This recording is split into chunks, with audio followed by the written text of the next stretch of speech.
Welcome. It's a Blitzscaling, a startup podcast. I'm Julien Newman. And I'm Chris Ye, Julian's co-host and frequent guest, and somebody who just enjoys spending time with this crazy guy. I don't think you're like I think of it the other way around, or I'm your co-host. I think that's more accurate. Well, however we characterize it, it gives us time together, which is what matters the most to me. So I emailed you, Chris, this question, which is actually a thread that Mm-hmm. I had with James Courier, and I'm not going to screen share it because I didn't get James's. Oh, and Um, actually, I don't know if I've read.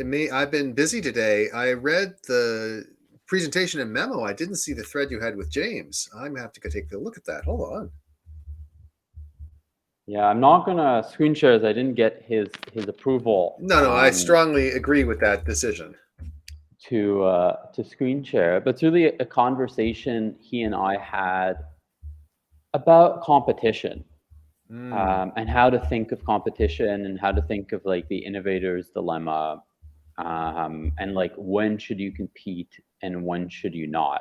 And while you're pulling this up, I'll give folks the gist of it and Mm-hmm. the kind of overall takeaway is there's just a giant premium on being the best, right? So Oh, if you're the yes, best, absolutely. if you're the best, like personally, right? There are things that you can do that others can't, right? So let's say you're Elon Yeah. Musk, you can start Tesla. If you're me, you can't start Tesla, right? And there seems to be this kind of dynamic where, there's just like, I mean, it's kind of, I think the easiest way to think about it is like, through like power laws or Pareto distributions, right? So people know the 80-20 rule where it's like 80% of outputs are created by 20% of inputs. And if you think about that, in terms of, people's, quality of execution, it's like 20% of people have like 80% of the kind of talent and value and whatever. But if you continue to Pareto distribute those 20%, you very quickly get to a point, and I've done the math. In the world, there are Mm-hmm. 100,000 people, less than 100,000 people, who create 20% of the value. Because if you recursively Pareto, it Yeah. comes out to that. So, like, there are 100,000 people who create as much value as 80% of the world, right? And then those people are also Pareto distributed, right? I'm fascinated by this. I never thought about a recursive Pareto principle before. This is cool stuff. Yeah, well, this is so what I think for large systems, right? So, like, say, like the whole world, it's really helpful to get to like, where is it that there's like 20%, like this, there's the number of people who create as much value as 80% of the Right. population. Like, that's the kind of like useful mind trick or mind, like way to conceptualize it. I think for smaller systems, so let's say activities that you could do within your business, or let's say like things that we could do to improve our podcast, stuff like that. The right or the most useful thing I've done is like to Pareto distribute it like one more jump. So, Right. and where you get to is that, ballpark 4% creates about 60% of the value. That's And right. the way I think about it is like 5% of activities create 50% of the value, Yeah. which is much more useful in my mind than Then 80-20. 2080. Yeah, exactly. 5 and 50. And again, what this tells you is there is tremendous leverage available if you just choose the right things. And it's easier to choose the right 5% than to do 20%. Correct. Yeah. Well, let's say if you optimize for the top 5%, you'll end up the top 20%. Right. Um, so that's always been how I think about it. But the like in terms of like our topic, which is like the upside to being the best, right? Like there are a handful of people who are just able to do what others can't, Right. right? And in my thread with James, and for the people listening here, James is a top venture capital investor. I think he has the largest seed fund. He's invested in like Legendary Lyft. figure and also a really cool guy. Yeah, and a guest on our podcast, so you can check out his interview. But I was talking to him about like how to compete, when you should be comfortable competing, and really we're netted out. And he put it quite explicitly. He's like, look, if you're the best, then you can compete and win anything. If you're not the best, then you need all these other things going for you. And then, And like, as you put it, the problem is, how do you know if you're the best? correct. That and I think so that's kind of like the actionable thing from his perspective. That isn't how I thought about it. Like, to me, the real question is like, how do you become the best? Mm-hmm. And if there's such a massive premium on being the best, then to what extent should you be, like, what else should you be sacrificing? So right before jumping on this, we're chatting a little bit about like location, right? So let's say I much prefer living on the East Coast than the West Coast. Okay, that's just like my personal preference. Like, I just like the vibe more. I grew up there. But if I was on the West Coast, let's say in Palo Alto, where you live, Chris, I might be surrounded by better mentors who can help me improve. True. And okay, it actually is more expensive than living in New York to live in Palo Alto. Yes, crazy enough. So, like, is it worth taking a quality of life, like paying more for a quality of life that I consider to be inferior, so as to get superior in-person mentorship? And because there is such a massive premium on being the best, like, that's kind of the thinking I had. I'll let you kind of rip off that. Yeah, so this is a fascinating topic, and I'll use examples from my own life because that's makes things easier for myself in thinking about this. And I think that James is right in the sense that if you are world class, then you are going to beat the competition in many cases, even if the competition works harder than you. And it's just enormously valuable to be world class at something. The trick is, how do you become world class? And this is the thing. People say, oh, wow, this person is the best. Like, well, sometimes there are obvious reasons why they're the best. But in actuality, the reasons why they're the best are not really encompassed by that. So he mentions in his thread with you LeBron James. LeBron James, of course, is one of the most famous athletes in the world. He's the all-time leading scorer in the National Basketball Association. Many people consider him the greatest player of all time. Other people consider that to be Michael Jordan. There continues to be a debate. LeBron James is clearly world class and almost certainly the best. The question is, why is he the best? Well, if you start to look at LeBron James, the obvious first answer is, wow, he is just genetically gifted. So when he came into the league as a teenager, LeBron James was 6'8", 240 pounds. So unlike young players like a Kobe Bryant, who came into the league 6'6", 180 pounds, he was the size of a full-grown man, enormously strong, enormously athletic. Michael Jordan came into the league 6'6", 180 pounds. So LeBron James had this physical advantage. But that physical advantage is not the thing that explains his dominance. There have been plenty of other physically dominant players that entered the NBA. In many cases were drafted extremely high.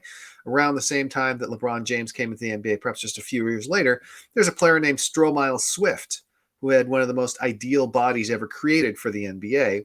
And he was the second player drafted in the draft. He was ultimately a failure, never caught on anywhere. So it's not just the physical characteristics, it's all the different skills. And probably the most important skill that LeBron has is not his athleticism, though that certainly helped, is his ability to understand the game, to process the situations happening on the court, and to be able to make the right decisions. And that ability did not come as a result of some sort of genetic lottery. It came about as a result of having, the native intelligence and aptitude, but then practicing over and over and over again. And we see more of the practice with a player like the late great Kobe Bryant because he placed a greater emphasis on showing that to the world. But rest assured, somebody like LeBron James practices all the time. And so what we see is the way you become the best is that you combine some natural aptitude, some natural advantage, but then you cause that advantage to compound over time with relentless practice. And not just practices in putting in hours, but practices in doing things that increasingly build up your skills and make you even better. So now let's turn from LeBron James, who is somebody that most people feel like they can't emulate, to somebody who they might feel more capable of emulating, which is the same me.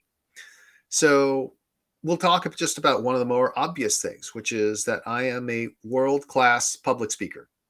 And this is something that I did not always know, but it's something that I came to realize and accept and even rely on over time. So let's follow this journey. So I began just as a child having a lot of willingness to be on stage in front of people. I always enjoyed attention and I loved attracting attention to myself. That didn't mean I was a great public speaker, but I had some natural aptitude and perhaps less fear than most people had of going up in front of the room and talking. Then, over time, when I was an undergraduate at Stanford University, I ended up taking a public speaking course, and I was good enough at it that they asked me to teach the class after I took the class. They said, "We think you have a lot of natural talent. We think you really grasp what's going on here. We'd like you to take another class and then teach the class," which I then did for my last year at Stanford. It was a very good part-time job at that point. They paid me $9.50 an hour, which was a lot of money in those days, even though now it's like half the minimum wage here in the United States. And so I knew I was pretty good as a result. But, teaching public speaking at Stanford does not necessarily mean you're world class. It means that you have some sort of advantage. But I also continue to hone that advantage. I also studied acting and improvisational comedy at Stanford and practiced on stage doing that. And then when I was here in Silicon Valley, and well, obviously business school, I did a lot of speaking because Harvard Business School is based on the case study method. And so I delivered many an oration in the classroom. And when I was there, I assumed I was going to be good. And then I quickly realized I was probably one of the single best people at the school. That increased my confidence and willingness to invest time in this. And then when I came to Silicon Valley, I began speaking and moderating panels and doing all those things. And I could see I was doing very well there as well. So the experience served two purposes. One is to allow you to demonstrate that you are in fact skilled and that this is something you should focus on. And the second is to continue building those skills so that you have faced every possible situation and so you're able to adapt on the fly. And obviously, since then, I've become a best-selling author, and that took me on the road to begin speaking at conferences. And once again, I could see that wherever I went, I was the top-rated speaker. I would occasionally meet someone who was really good, and I would try to learn something from them. Whenever I see someone do incredibly well, I try to learn from them. But over time, I came to say, okay, now I have enough evidence to believe that I'm actually world-class at this, one of the single best people in the world. And this allows me to do a couple of things. One is to have the confidence to accept any speaking engagement of any size and know that I'll be able to do it. That sort of optimism allows me to gain more experiences and get in front of people. So when someone says, "Oh, I know this is last minute, but we have an opening. Would you be willing to speak?" I say, "Yes, sure." "Oh, have you ever spoken on this topic before?" "No, but it'll be fine." The second element of this is that because I am able to speak so well, I can do so in general with much less effort than anyone else. This allows me to accept speaking engagements for less money in cases where I feel like there's a strategic advantage. And it also means that I tend to get more practice speaking than most people and more practice speaking on different topics and in different ways than most people, which just reinforces my skill. So put all that together, and what is it that we conclude? We conclude with the fact that, first of all, it helps to have some natural gifts. There's no getting around it. People are not created equal. Some people are more gifted than others in the basic skills or capabilities they need to perform at a high level. But the only way you get to be world class is by laddering your way up through practice, through feedback, through really rigorous self-awareness about what you are good at and what you aren't good at. And by the way, I've also learned along the way there's certain things that I'm not as good at, even in the speaking realm. Like, for example, I've discovered I'm not a particularly good speech memorizer. Some people are willing to memorize speeches. I have a great memory, but I don't like to memorize speeches. I might actually be above average at memorizing speeches, but guess what? I'm not going to do it because I don't want to. But that awareness helps shape the activities you perform. And again, the more you're performing an activity that you're good at and that you enjoy, the more you're likely to gain from it, learn from it, and get better and better. It is important not to get complacent. There are some people, and I've seen this happen, certain legendary figures in the industry, for example, who, when they go and give a talk, they give the same talk every time. And this is corrosive, and it's corrosive on several levels. The first is that if you're giving the same talk every time, you become bored with your own words.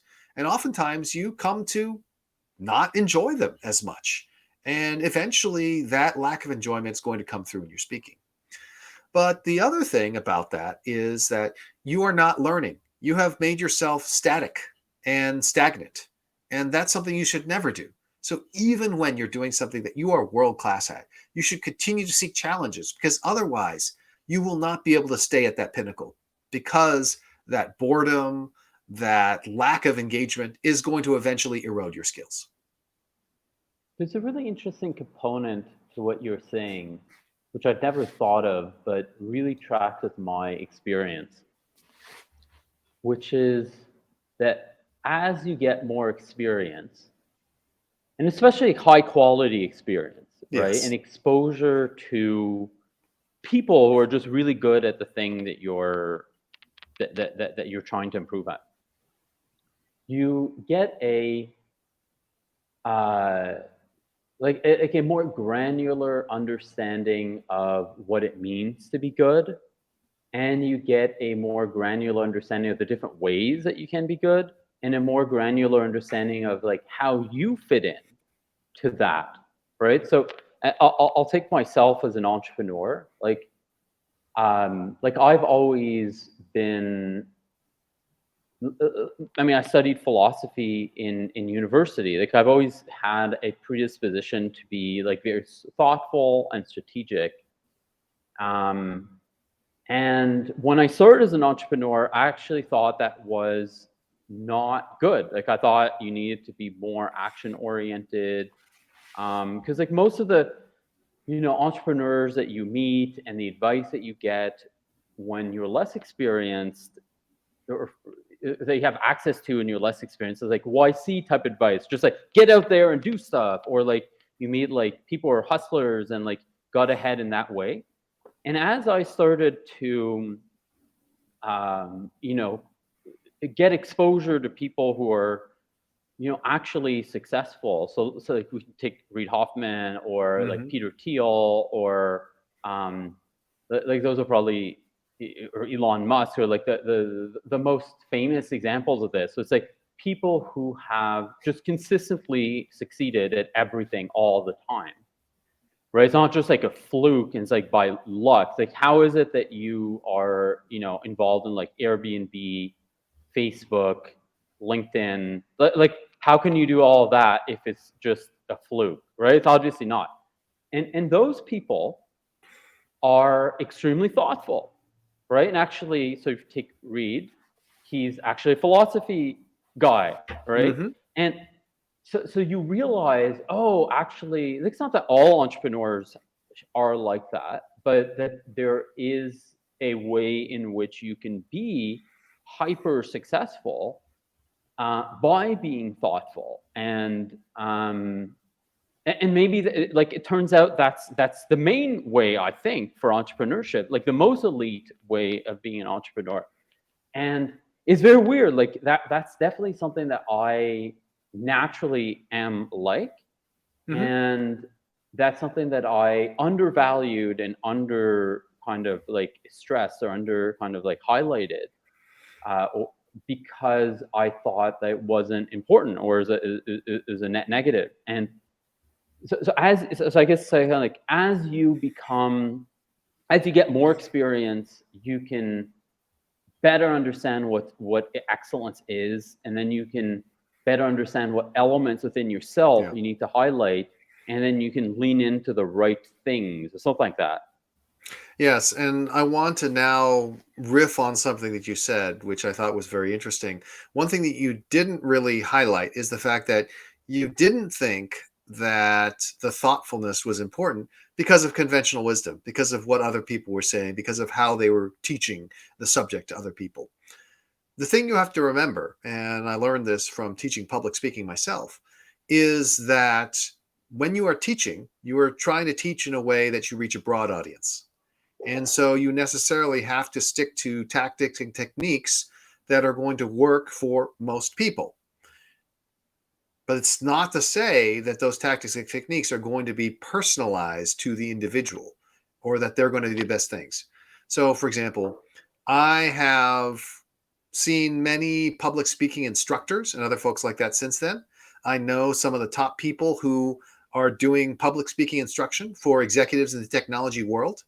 And I can tell if they've been trained because I see them use certain techniques and tricks that they were taught by this firm, which is a very successful firm. I won't use their name because what I'm going to say is not necessarily completely positive. But my point is, I look at that, and if the founder who I know were to ask me about it and say, hey, because he's offered, hey, if you want, you can get our free training. I say, oh, yeah, that sounds interesting. But I've never done it. Why? Because I don't think their technique can help me.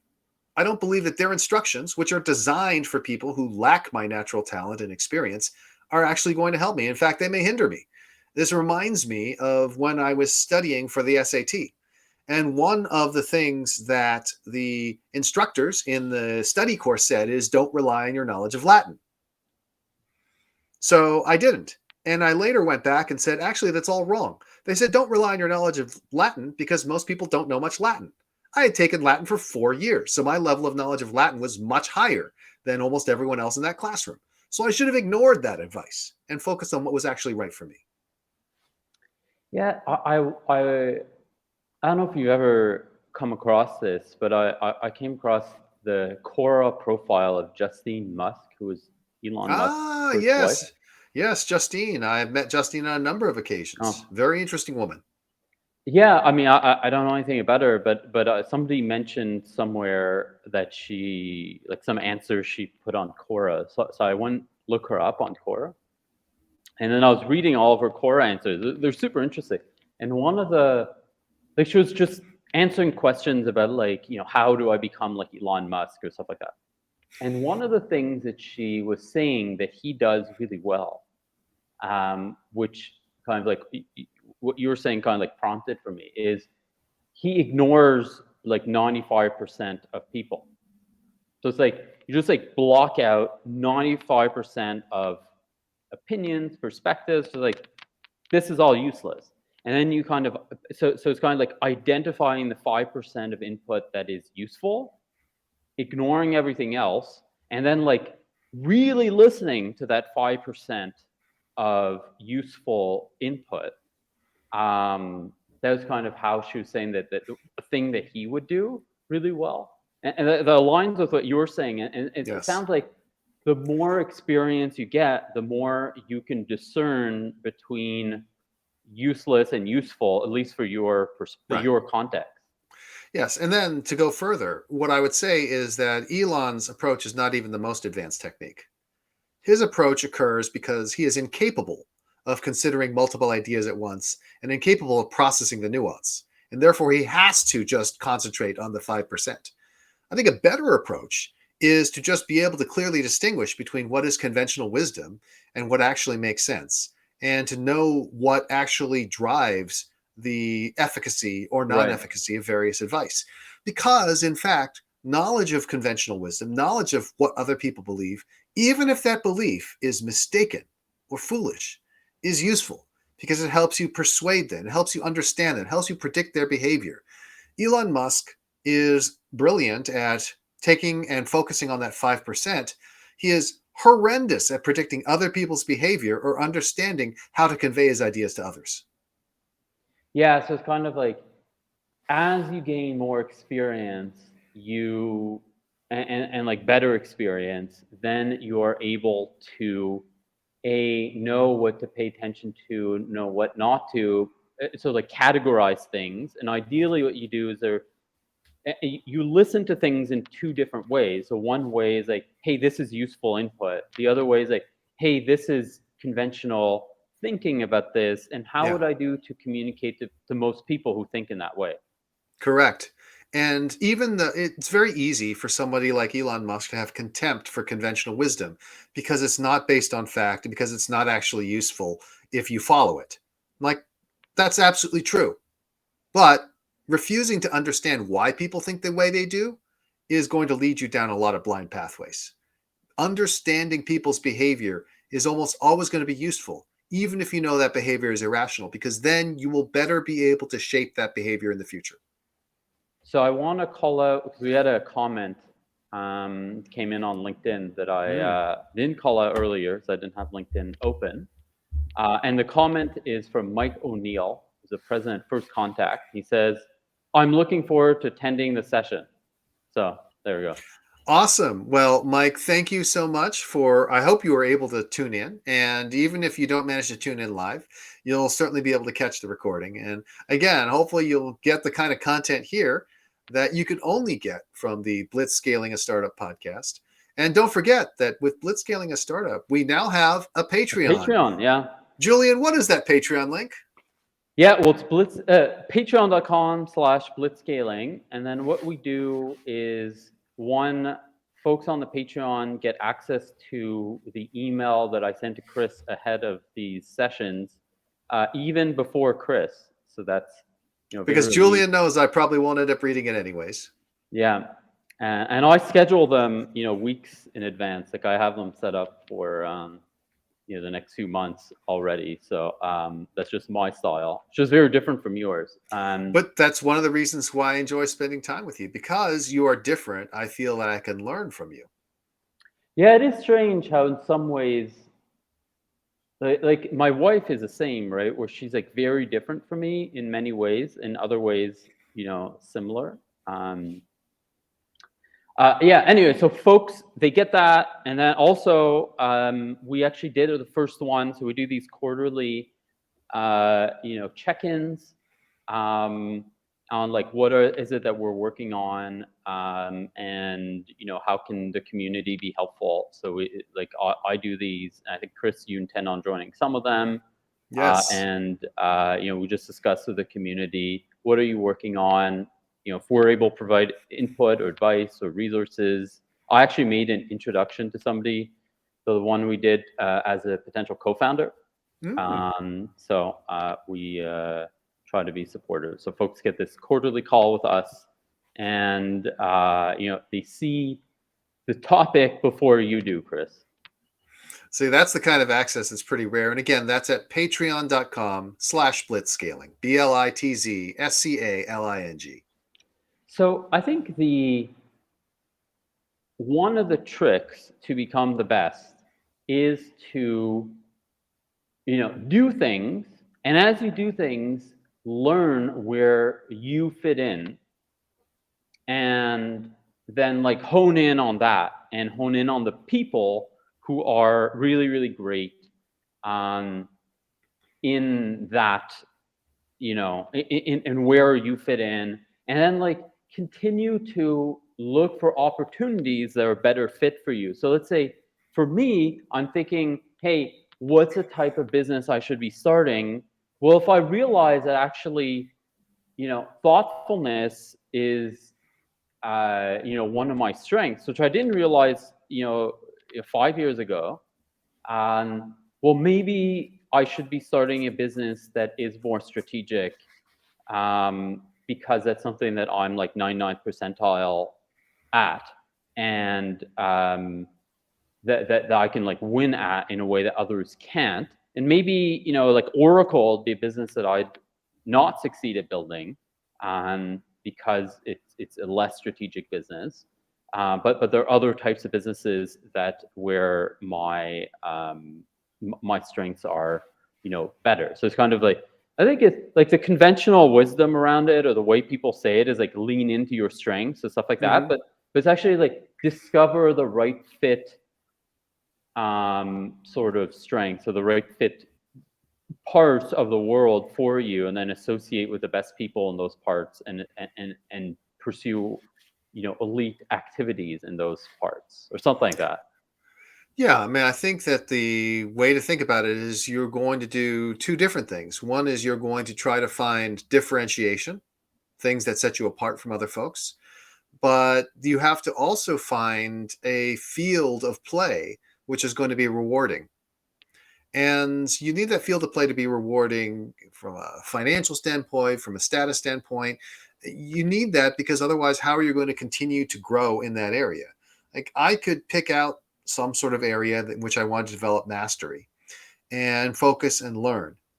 But if I didn't enjoy that activity, and if that activity were not rewarding in some way, how long would I keep doing it? Just out of sheer willpower, try to get good at something that I don't get any rewards from and don't enjoy? That would make no sense. But on the other hand, simply following your greatest enjoyment is not necessarily going to help either. Somebody may say, oh, you know what? I love more than anything else. I love eating good food and drinking good wine. I'm like, wow, that sounds good. But the chances that you're going to become a professional wine critic or a professional food critic are pretty darn low. Why don't you find something that is a little different than that, that's going to still allow you to tap into some of these inclinations that you have, yet have a greater chance of success? So you have to balance that search for aptitude and passion with the cold-hearted, very practical consideration of what the hell will people pay for, what is actually going to be valuable. Yeah, that's something I discussed with my wife Kelly, because she worked a lot in entertainment, Hmm. and she was like talking to me about how like she'd seen. I mean, the reason we're discussing this is that I've been doing work and not getting paid for years, right? And from her perspective, as somebody who's worked in the entertainment industry, it's like, oh, well, there are all these people who work in the entertainment industry who are like that, right? And they're all like doing this stuff, and in the end, it'll all become a superstar of some sort. So I don't know what they expect, and it never happens, right? Right. And it's like, well, how is that not what I'm doing? And I think the difference in perspective between me and her is, like, I worked in politics where, like, I mean, and for years I'd worked with like crappy wages. And then when you get to the end of it, it's like, well, obviously you can make money, right? Like, you could just become a bank lobbyist like I did, and like get paid huge amounts of money to do nothing. And even today, like the way I make money now is, that, like, I just make introductions and get paid to do it. Huge amounts, like ridiculous amounts, for doing nothing. You And, shouldn't say that so loudly. Your clients might be listening. hmm. Well, but it's just like this, like there's a like there's spheres of activity Right. where you can play long-term Yes. games, and there's spheres of activity where you can't. So if you're in Well, politics, that works. In tech, that works. Entertainment, not so much, well, etc. let's be clear about why this doesn't work in the field of entertainment. So, the key difference between the field of entertainment and what you just described, and again, you could also do this in the world of politics if you chose the wrong path. The key difference is, while you were working in politics, making crap wages, you were also developing relationships with some of the most powerful and prominent people in the industry. Right. And if you were to work in the entertainment industry and you were to get paid crap wages, but you were always working with Steven Spielberg, George Clooney, Tom Cruise, etc., guess what? You would find a way to make money at the end of it. But if instead you're in the entertainment industry and you're working on independent production after independent production, and you're unlucky in the sense that none of those aspiring filmmakers ever makes it, then you're hosed. This Right. is, if you think about it, there is an actor. named Greg Grunberg. His most prominent role was probably on the television show Heroes on NBC, but he's on a whole bunch of other films and television shows as well. Do you know why he was on those films and television shows? Because of his wife? I don't know. Not because of his wife, although that's close. Because along the way, he made a best friend, a guy by the name of J.J. Abrams. And ever since then, he has been in every one of J.J. Abrams's productions. Because, if you're going to be on set somewhere for like 3 months shooting, you might as well have your best friend along, especially if that best friend is willing to take on any random supporting role just to be there. So guess what? That's the key question. Not just are you working in the industry, but what relationships are you developing? If you're not getting financial rewards, you better be getting skill rewards, and you better be getting relationship rewards. But how do you do that then? Like, why is it that, I mean, I worked in Canada, so it's a little bit smaller time than the US, but like, how is it that I was having lunch every week with Justin Trudeau, and before he was prime minister, while the vast majority of people who worked in politics with me weren't, right? Like they didn't have those relationships. And I mean, I can give, like, I definitely acted in ways that are really, really different from the other people that that were in politics with me. And it's maybe the same thing, but it's like, why is it that, like, I know you, and I know Justin Trudeau, and I know, Tom Mulcair, who you've met, who's a leader of the opposition. I knew Stephen Harper, who was a prime minister at the time, right? Yeah. Like, why is it that I end up doing that, Yeah. while maybe others don't? Like, how does that function? Like, what's the kind of framework? There are two key things you need to be able to do. One of them primary, the other one secondary. But both of them are ideally, they both are true. The primary is you need to be useful. You have now been a founder and manager. You know how hard it is to find people who can reliably deliver results. If you can reliably deliver results and you are not the biggest asshole in the world, people will always want you in their life. And that's why there's an old saying, you want something done, give it to the busiest person. Whoever develops a reputation for being useful, for being able to get things done, will get more and more opportunities to get things done. And so there is a wonderful feedback loop involved there. But the other thing besides being useful, which by the way encompasses being easy to work with, right? Being easy to work with is just another element of being useful. So don't think that you're allowed to be a jerk and hard to work with if your results are great, because eventually that wears thin. Being high ROI, right? It's like every Yeah. time you talk to me, is it exhausting? And Yes. then is it useful? Like, does something of value come out of it? So if you call me up, you're like, hey, I need this. Is it like a massive pain in the ass and then nothing happens? Or is it like it takes 5 minutes, you come away feeling really happy, and then a huge amount of really great stuff ensues? Right. This is classic operant conditioning, B.F. Skinner, Pavlov type stuff. If every time you call a person you feel shitty afterwards, even if you don't realize it, you're going to start finding reasons and excuses not to call them. But if every time you talk to someone you feel great and energized afterwards, you're going to start calling and talking with them more and more. And that's going to happen at a conscious level, even if you don't happen at a conscious level. But then the other secondary point is to be unique, to stand out in people's minds, to be memorable. So in my own life, I strive to be useful to people. Of course, I want to be high ROI, but it is also relatively easy for them to remember me. I am distinctive in their minds. They don't have to ask themselves, oh, of all those people I met at this particular event, who do I remember? They're going to remember me. And it doesn't have to mean that what you do is, just completely insane, right? Oh, he always wears purple or something like that. Like that's a gimmick. But what you do want to be is to be different enough, distinctive enough, such that as people are going through and saying, wow, that guy or gal is useful, they're high ROI, they also have no problem remembering who you are, what your name is, what you're about. Yeah, and it's like being unique in a manner that makes sense to people, Mm-hmm. right? So if it's like you're the guy who works in politics, always wears, purple suits, it's like, what's going on? Like, why would that exist?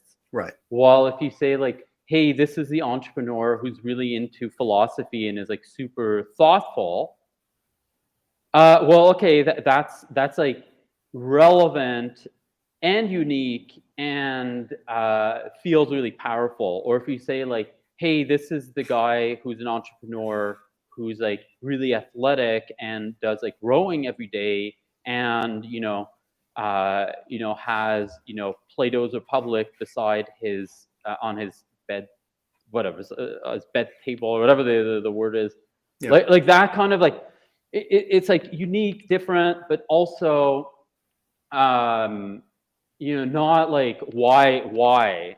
It's like, oh yeah, I get it, something like that. Yeah. I got my very first job at D.E. Shaw and Company because of my uniqueness.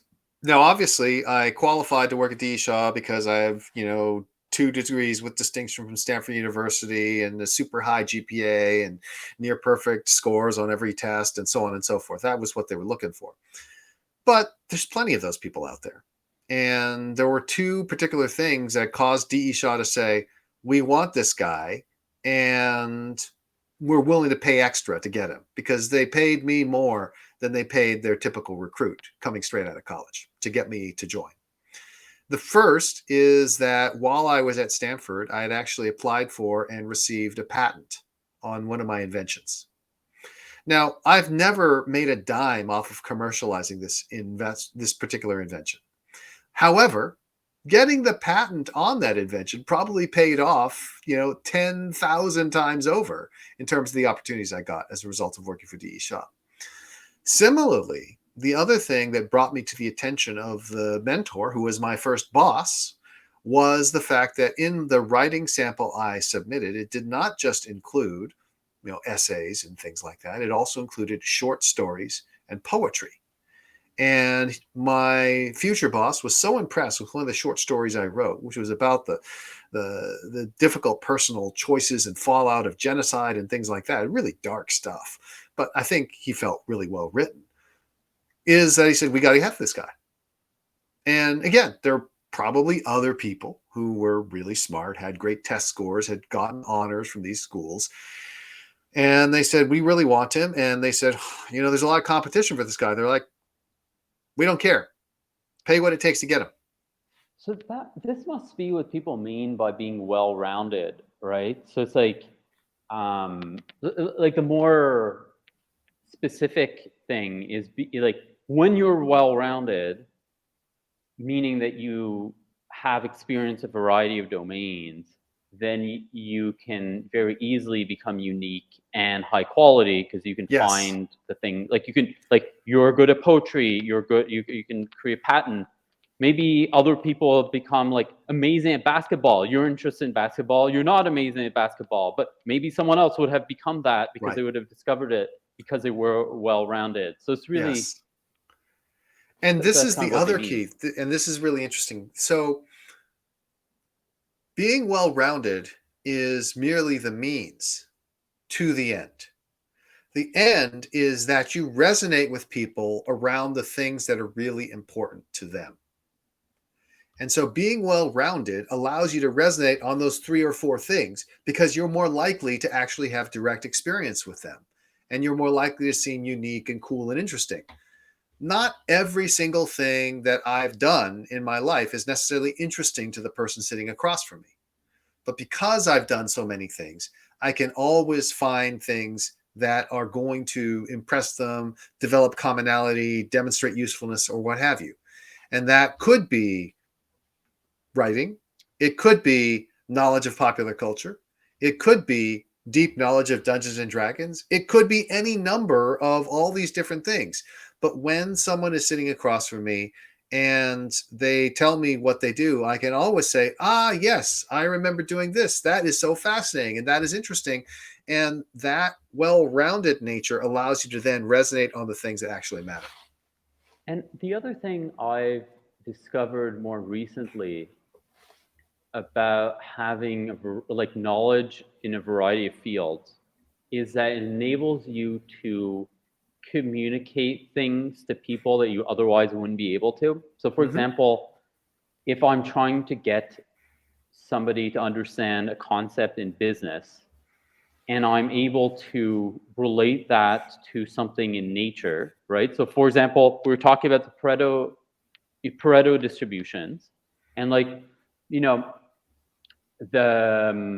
trees in the Amazon are Pareto distributed. Hmm. The size of the craters on the moon are Pareto distributed. Like these are not business concepts. Like whatever his name is, Pareto. It was not a business person. It's like some social scientist in Italy, like hundreds of years ago. And it's just like, but if I can relate it back to that, then I can communicate things about business in a manner that somehow is easier to understand. Like I'm not sure why it's like that, but like I guess it enables you to give people framework so that they can find the actual answer themselves, instead of being hitting them over the head with the answer, something like that. But it's like there's a superpower in Yeah. communication, and in communication in a way that people actually understand you, that comes from having a breadth of knowledge in a variety of Yes. fields. And now let me mention both attention and something that people often overlook. The tension is this. We've just told people that it's really important to go deep on the things they're really good at and have an aptitude for and to become world class at something. But we've also told them that it's useful to be well rounded. You cannot be world class at everything. It's just not possible. So you're going to have to be well rounded and not think that well rounded means that you do everything to the same level. You're still going to have to pick and choose the things that you're really, really good at. It's just a matter of having broad experiences that you don't have, that deep knowledge of, but it's still enough for you to do, which also is why working hard and being able to learn quickly and all those things are very useful because those allow you to have a greater breadth of knowledge. Now, the thing that is underappreciated, because you just mentioned it, right? You're sitting across from someone, is how important memory is in this respect. So the fact that you did something is useless in that moment unless you can recall it and connect it to what you're talking about right then and there. And the fact that it's on your LinkedIn profile or somewhere in your Twitter feed or Facebook feed is irrelevant because the person sitting across from you is not Google or OpenAI. They are not indexing everything. You have to be the person that brings it out. And if you don't have the memory to do that, if you don't have the ability to convey your experiences, the fact that you have them won't be valuable. Right. So to become the best, you need to do a lot of stuff, and you need to do a lot of stuff in a way where you're looking for the things that you are good at and then doubling down on those. And that means, following your areas of interest. It means trying to find the things that you're good at as you do that. It means associating with really great people in the good fit areas. It and it requires just being smart, having a good memory, working hard. There's an element to the working hard that I want to get your input on that kind of like occurred to me recently, which is, let's say I work like 12 to 14 hours a day, 7 days a week, pretty much. And um, which is essentially double 40 hours, like double or more than double 40 hours, right? Yeah. So it means most people work half as much as I do. And then the question is like, well, what do I do during that extra time? And I was thinking about this, and actually, I'm not doing work. Like, I'm not executing, I'm learning, or I'm developing relationships, right? So it's like, hey, I like one of the things I've been recently doing is reaching out to people who are transitioning out of elite military units in Israel Mm. and being like, hey, who are computer science people, right? And it's like, hey, can I help you find a job, right? And that's building relationships with like super smart potential employees for me, helping me learn about this potential pool of engineers that other people aren't tapping. Maybe I don't know if it's actually a good potential pool. It's helping me, learn more about this, etc. And that's work. Is it my job? I mean, I don't have a job right now, but would it ever be my job? No, it's never going to be my job to do that. But it is work. So that's actually like the hard work is like you should be doing the same amount of execution as everyone else, but then spending just as much time on self-improvement and on kind of like longer term gains. Yes. And that's because we're always going to need to learn new things. The world is changing. The things we learned in the past, that knowledge has a half-life. The lessons we learn have an expiration date. Sooner or later, you got to learn new things. And the ideal is you learn them before everyone else realizes they're important to learn. So you got to try stuff, and you got to have your ear out or your eyes out for weak signals that are going to tell you, hey, this might become more useful over time. And the other thing I would say in thinking about, again, being well-rounded and having these particular interests is that the interest profile that you have can then be matched up against the person that you're talking with. So like take those Israeli computer scientists who are exiting the military. I'm sure that you don't just go to them and say, hey, you're Israeli computer scientists exiting the military, let's talk. You probably also are able to establish rapport with them by emphasizing, here are some similarities between us. And here's why I think that I can help you in your particular situation. Right? You're constantly leveraging the assets you already have to build up those assets even more. Yeah, exactly. It's kind of like, well, A, I'm Jewish, and B, I'm a software engineer, or I don't know how fair it is to say I'm a software engineer anymore. But okay, there's another component here, which is how much of other things to sacrifice to become the best. So let's say, okay, I'm me. I'm starting my next business. I could decide to start that business, let's say in Santa Fe, New Mexico, where the cost of living is a third of Palo Alto. It's really nice, and that would be great, right? And I pay my employees less, right? So let's say if I moved to Santa Fe and started my business there, I'd have a nicer office. I'd have like my burn would be like half, and I'd have a better lifestyle. Okay. And if I say no, I'm not going to do that. I'm going to move to Palo Alto so I can be surrounded, so I can see Chris in person. I can meet Chris's friends. I can be surrounded by really great people. Well, now I'm actually sacrificing a lot. I need to like raise twice as much capital. Right. That's not nothing. My wife is going to hate me, and because her life is going to suck, and our apartment will be ugly, and like there's just a lot of stuff that will be horrible. And is that worth it? Like how much sacrifice is appropriate to optimize for personal excellence? So I think that a lot of this boils down to how do you make a sacrifice along the efficient frontier? So, and that efficient frontier may change depending on circumstances. A decade ago, I would have said there's no chance you should ever start in Santa Fe, New Mexico. These days, there can at least be an argument because there are fewer things which happen in person. Still, most things happen in person, but there are fewer things that happen in person. And so if you very much know exactly what you want to do, and that thing does not require you to physically interact with folks very much, and there's not as much benefit to proximity, maybe Santa Fe, New Mexico makes sense. But what I would say is that's generally only going to work if you are in a industry that is perhaps a little more mature and where the way you fit into that industry is pretty clear. Because the benefit of being physically in a place like Palo Alto is if an industry is taking off, like AI, it is a lot easier to meet people who are enthusiastic about AI here than it would be in Santa Fe, New Mexico. And it'd be easier to meet investors who are interested here than in Santa Fe, New Mexico, and so on and so forth.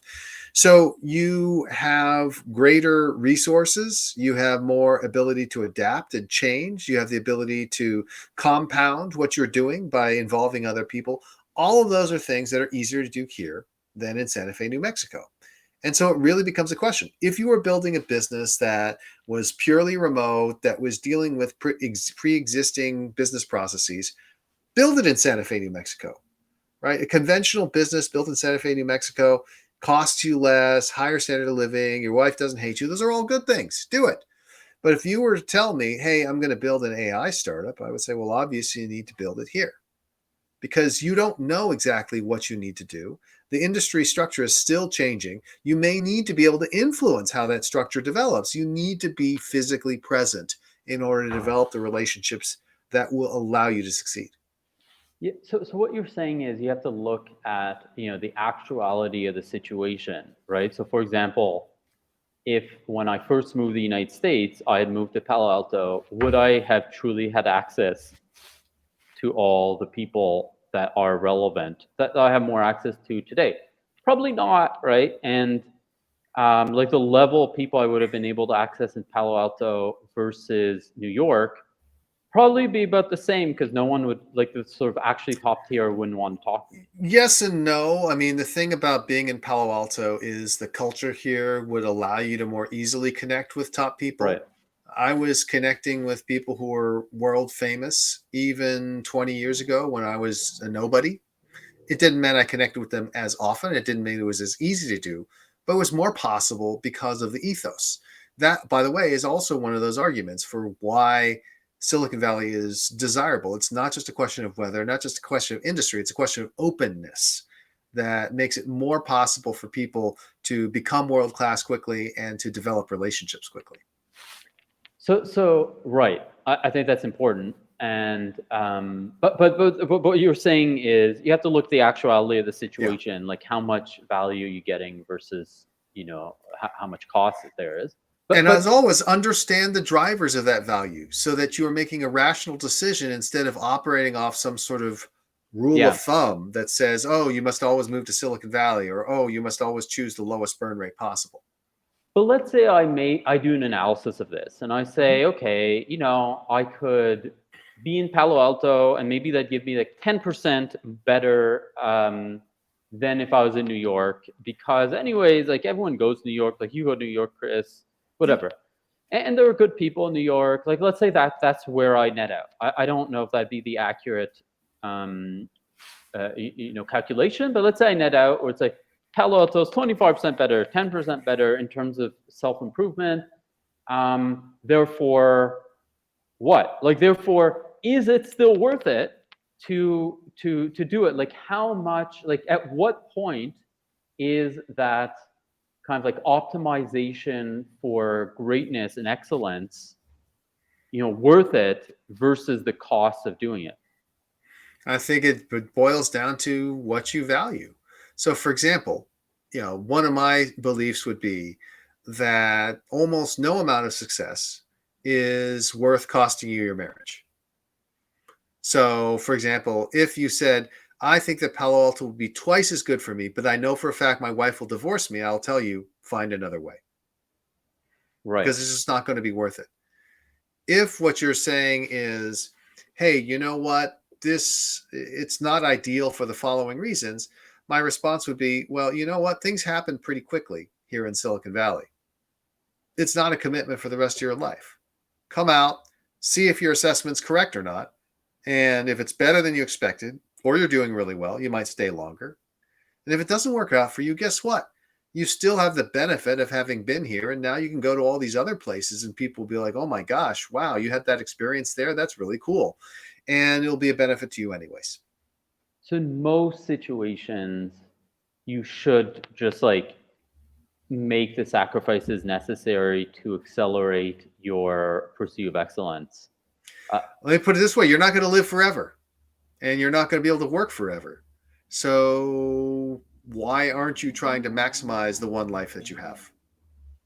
then, how do you think of personal excellence versus excellence of your team, or like development of your team. So let's say, all right, I would think I would net out that Palo Alto would be the top place for me to develop. I think that'd be true, right? Like Mhm. it's hard to justify that I should live anywhere other than Palo Alto.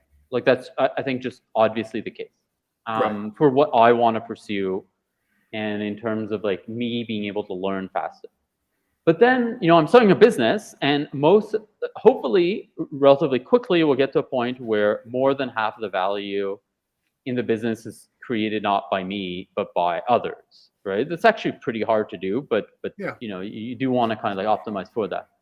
And okay, well, I want to have a environment where my team can improve. And let's say, and I don't know, like maybe that would be Palo Alto, but let's say if I net out differently. So I say, Hmm. actually, I think people in the Bay Area, there's like so many like entitled tech employees, and that'll like rub off on my team, and I'd be better off being in Tel Aviv where where there are startup people and there's like a hustler culture, and I think that's the culture I want to have for my team, and then I should be in Tel Aviv so as to enable my team to improve faster, because that's what's going to get um, more upside for the project or something like that. Like, how would you value growing yourself versus growing, your team?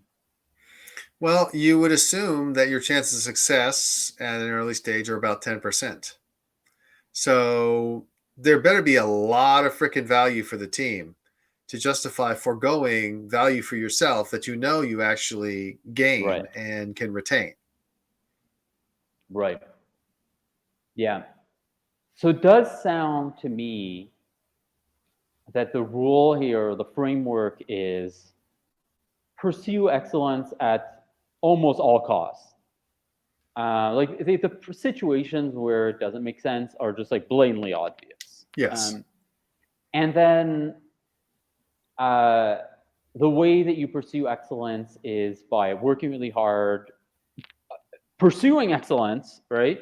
Um, like finding the right fit areas for you, associating with people who can help you in that good fit manner, um, pursuing things that you're passionate about, pursuing things that you're good at, leaning into your strengths, etc. Trying to be well-rounded while also, not trying to do everything, but doing the things that you can do. And if you can continuously do that, then you have a chance at joining the rank of the 0.001% of people who create 20% of the value globally. Yes, and you're giving yourself your greatest chance to be in that category while still recognizing it might not happen. Again, life isn't fair and there is no guarantee. Yeah, it's pretty likely that if you're smart and work hard and pursue a smart strategy, that things are going to turn your way. But it's not guaranteed. Right. Anything can happen. But if you are pursuing the right strategy, you shouldn't just focus on the results. You should focus on pursuing the strategy that gives you the best possible results while recognizing that your own situation is unique and that you need to continue monitoring in case you discover that you've made a mistake along the way in terms of the strategy you're pursuing. It's interesting. I always thought, like I've often said to people, that the two best decisions I made in my life were to drop out of school Hmm. and to move to the United States. And in both cases, they actually really do come down to putting myself in an environment where I could pursue excellence. Um, and like, let's say if I dropped out of school to like travel the world, that I mean, maybe it's a valid thing, but it wouldn't have been like one of Right. those amazing kind of bringing up to the next level experiences, because it wouldn't have been exposing me to true excellence, or the closest I could get to at that point in my life. At the risk of being excessively reductive, the best way to become truly excellent is to pursue excellence. and to pursue it doggedly, determinedly, with nearly all the effort that you can muster, while still maintaining a sustainable pace and the relationships that matter most to you. Yeah, it's interesting. I think one of the things that I've noticed about myself versus others is that like my baseline for learning is just much, much higher. So I think sometimes like learned, right? So Yeah. like you develop over time. So let's say um, when I fall asleep or I'm like at the gym, I listen podcasts. Yeah. And like I'm just annoyed if I'm listening to a podcast so I'm not learning anything. Or like, watching TikTok videos where it's like just junk. Like I can't do it. I just can't because I think it's too much of a waste of my time. Um, and you kind of like the more you pursue, personal development and excellence, the more you get annoyed by not pursuing that. And then kind of like my version of just mindlessly watching TV is, listening to the kind of the raw recordings of interviews for Masters of Scale or something.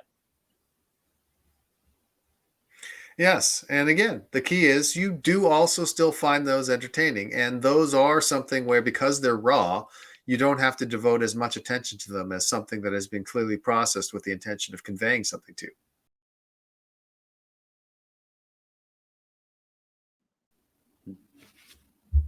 You're Yeah, I don't know what back. happened there. That was very strange, Yeah. but hopefully it was just a minor blip Yeah. and probably won't even need editing out because it was so short.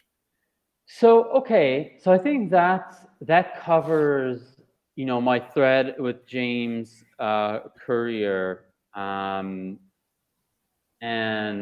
it really is just like pursue excellence at almost all costs. Is and the value you get from that just like grows exponentially. Um,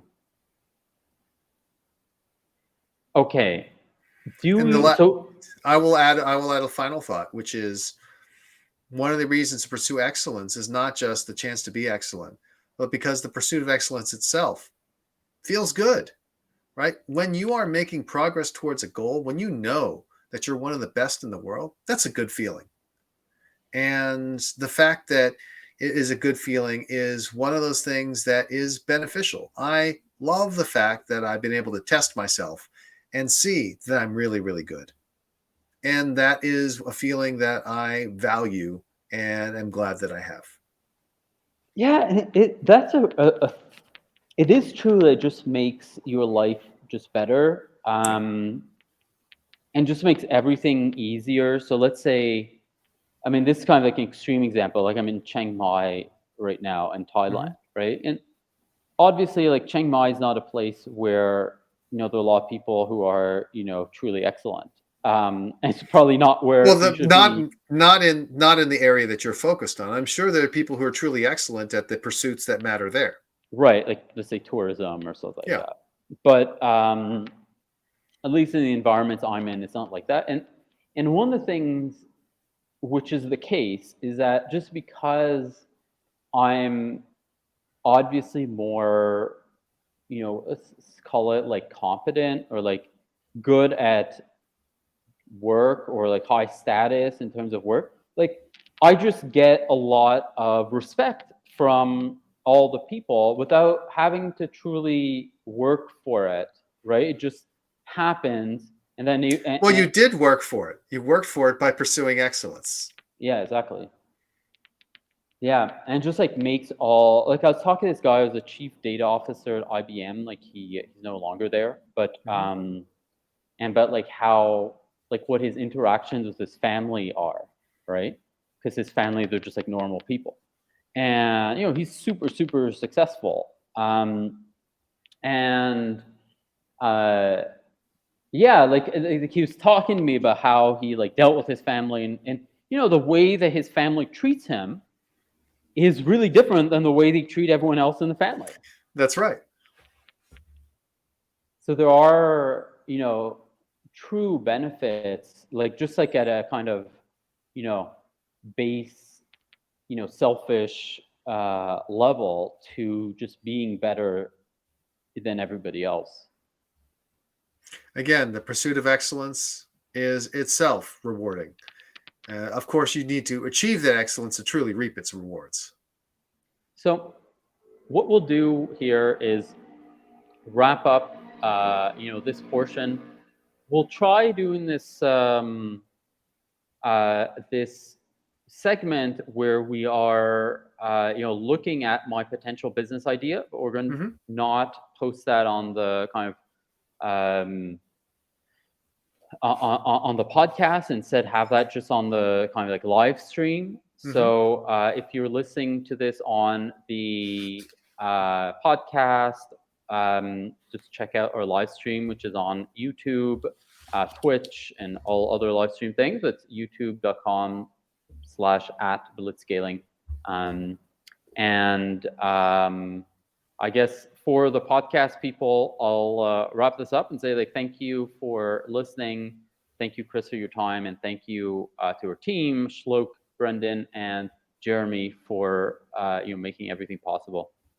And let us not forget that if you're interested in getting the email before I receive it, if you're interested in learning the topics before I find out, if you're interested in talking directly with Julien or myself, you can do so by joining the Patreon at patreon.com/blitzscaling.